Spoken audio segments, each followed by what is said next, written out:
Bonjour et bienvenue à cette vidéo du challenge Tarot 2018 pour janvier 2018. En tout cas, je vais vous laisser les liens du créateur ou du créatrice de ce challenge-là qui est Etony et de Claire de la Lune qui a réadapté ce challenge-là un peu plus bas. Vous allez trouver aussi que j'avais déjà fait quelques vidéos par rapport au meilleur tarot pour moi 2017. Donc, j'ai choisi pour aujourd'hui de varier un peu. Donc, j'ai amené d'autres jeux que j'ai laissés un peu plus dans l'ombre pour aujourd'hui. Mais n'hésitez pas à voir cette vidéo-là un peu plus loin. Alors, je vais commencer par les meilleurs tarots pour moi pour 2017. Alors, vous allez trouver dans l'autre vidéo que j'ai parlé de Vision Quest Tarot, qui est un de mes meilleurs, du Mariel aussi. J'ai parlé aussi du Wooden Tarot.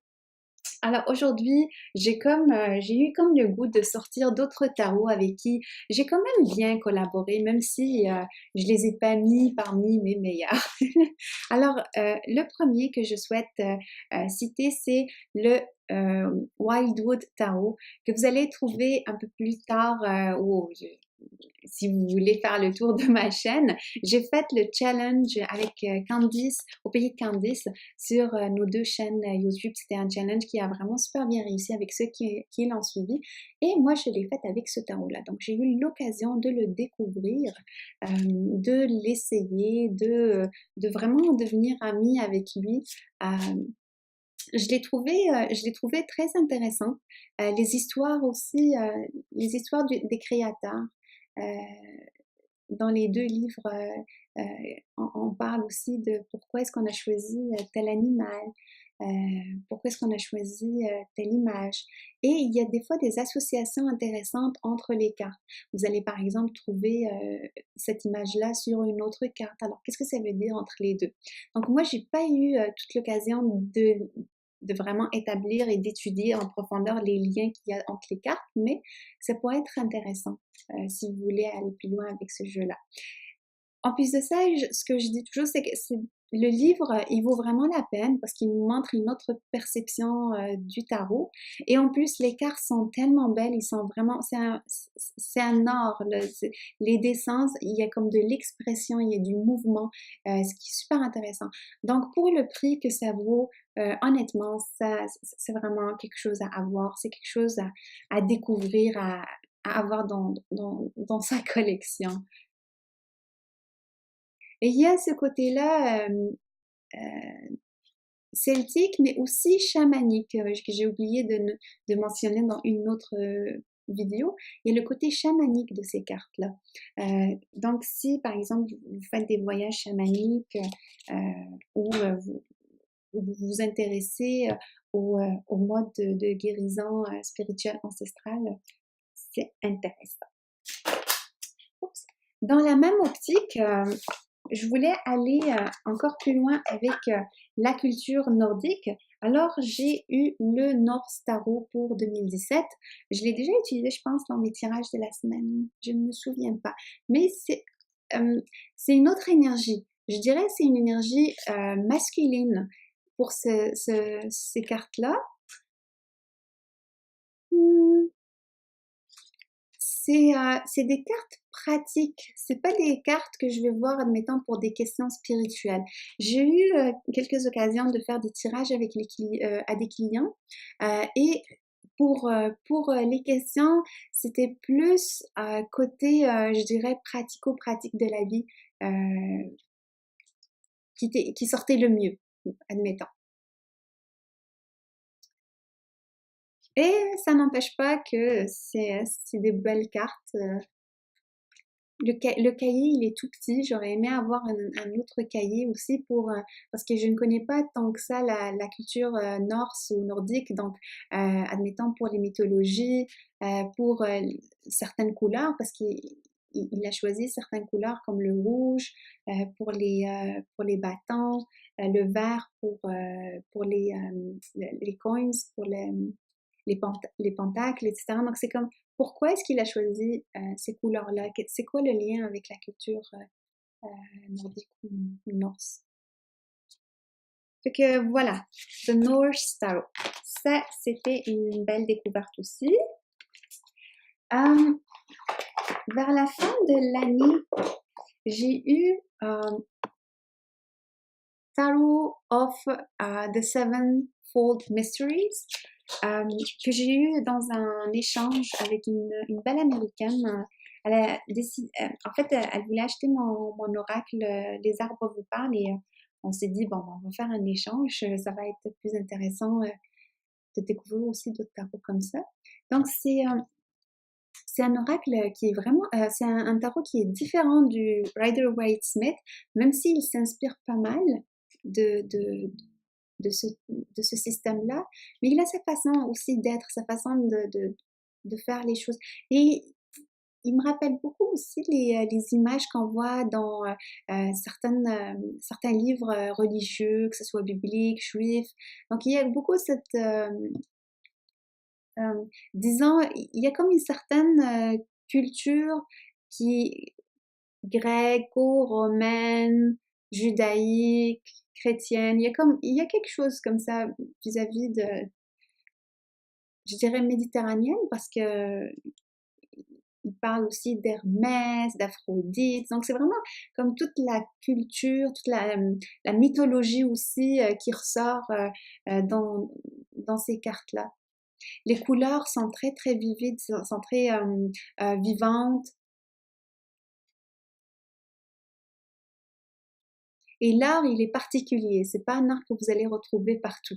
Donc, pour certains, ça va parler ou pas. Mais c'est pas quelque chose que je vais, par exemple, utiliser dans la projection, comme j'ai parlé dans ma façon d'utiliser le tarot. Ça va être plutôt pour moi. Je réponds à la personne par rapport à sa question, par rapport à sa question par rapport aux relations, etc. Donc, c'est moi qui va jouer avec les cartes.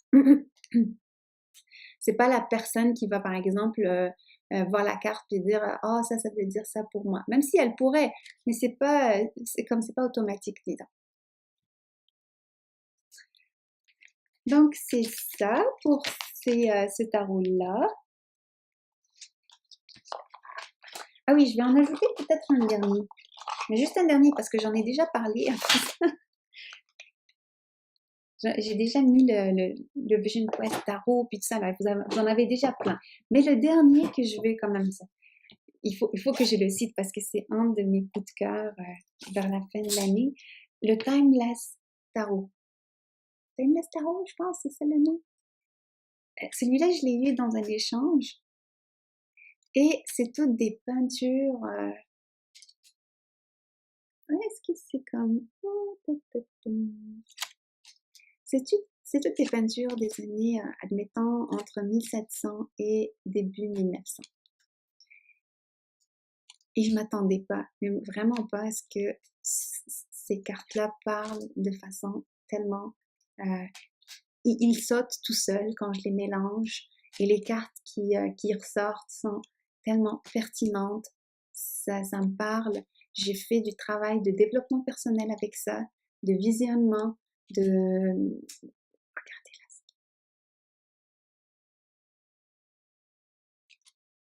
là. Les images qu'elle a choisies sont vraiment intéressantes. Ça nous pousse à réfléchir. En plus de ça, ça ne vient pas avec un livret. Donc, vous allez sûrement réfléchir par rapport aux images que vous allez voir. OK. Là, je vais avancer. Mais ça va être plus court après. Les top 5 oracles pour 2017, j'en ai déjà cité plusieurs comme Birds Tarot. L'oracle des oiseaux, il est en anglais. On a parlé de Oracle des dragons de Diana Cooper. J'ai parlé aussi de Wisdom Keepers. Tout ça, vous allez le voir dans mon autre vidéo. Mais j'ai voulu ajouter d'autres cartes pour la fin de l'année. Donc, ça, c'est le Earthbound Oracle, aussi que j'ai eu avec le Wooden Tarot. Et les cartes sont tellement comme... Ça se mélange tout ça, ça glisse. Elles sont vraiment agréables à manier. Et aussi, les mots sont simples. Pour moi, ça, c'est des questions pratiques. où je veux une réponse automatique. Je peux aussi utiliser cet oracle-là.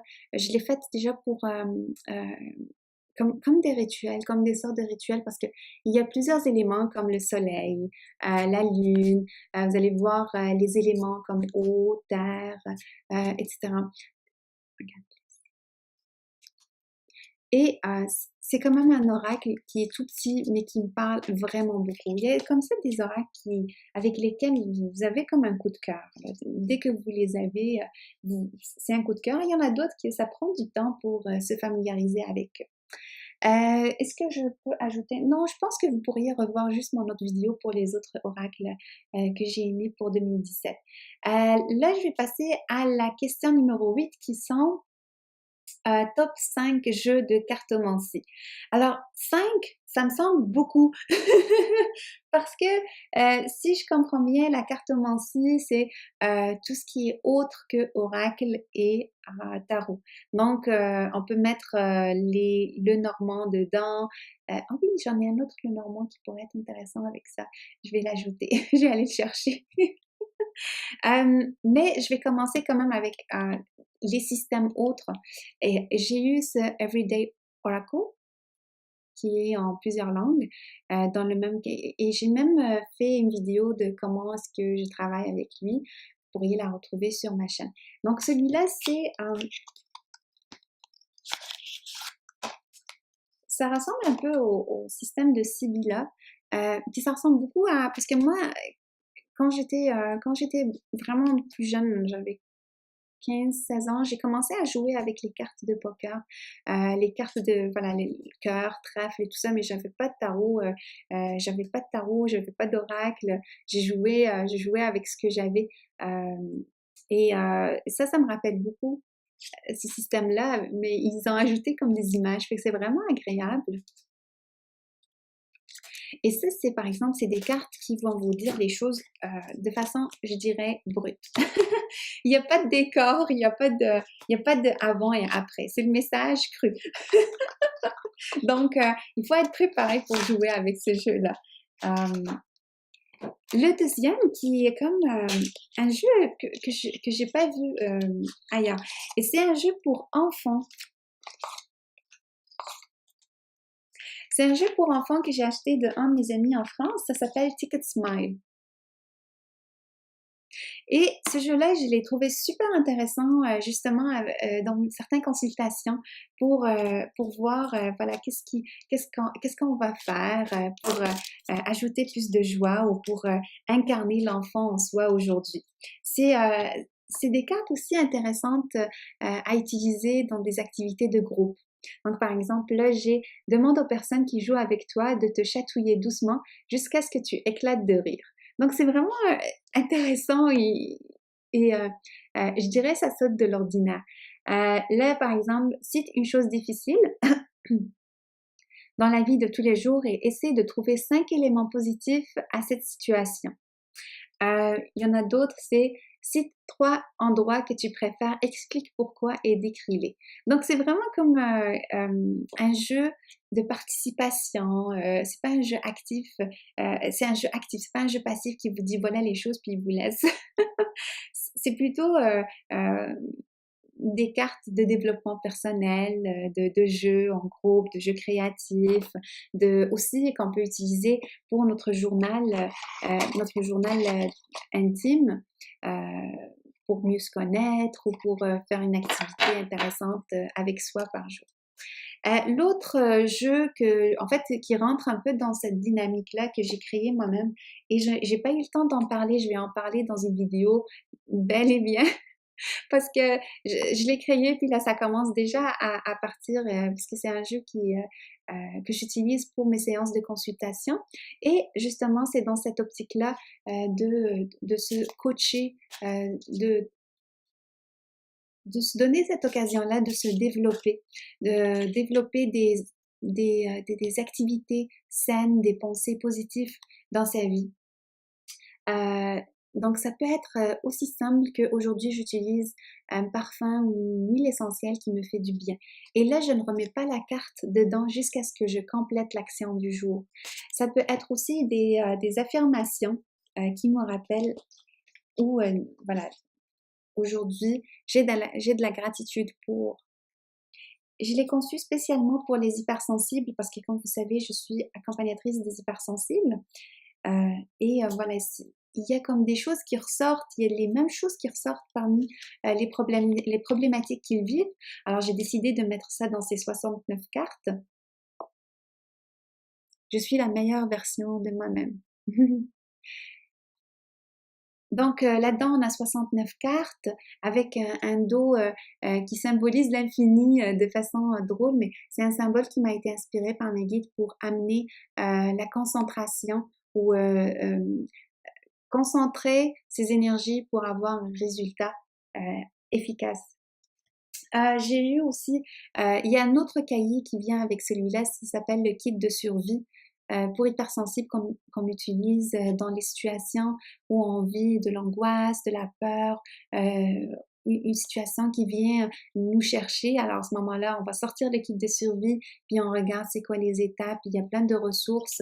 C'est vraiment un cahier que j'ai utilisé aussi en fin d'année. Je l'ai créé moi-même et j'étais vraiment agréablement surprise de comment c'est efficace et je suis vraiment fière de l'avoir fait et de soutenir au moins les hypersensibles dans cette démarche-là. J'ai un autre jeu qui rentre dans la cartomancie, fait que je vais aller le normand qui était un coup de cœur. Mais celui-là, j'ai pas encore joué avec, j'ai pas eu le temps de l'utiliser. Mais j'étais tellement, mais tellement surprise de la belle qualité des images, du détail. Je sais pas. En tout cas, c'est un jeu qui est l'environnement, il est homogène. Vous savez, des fois, il y a des cartes qui, comme le Timeless Tarot, il est beau, mais il y a comme des époques qui sont un peu, voilà, il y a une époque avant l'autre, etc. Mais celui-là, il est comme plus homogène. C'est le même style.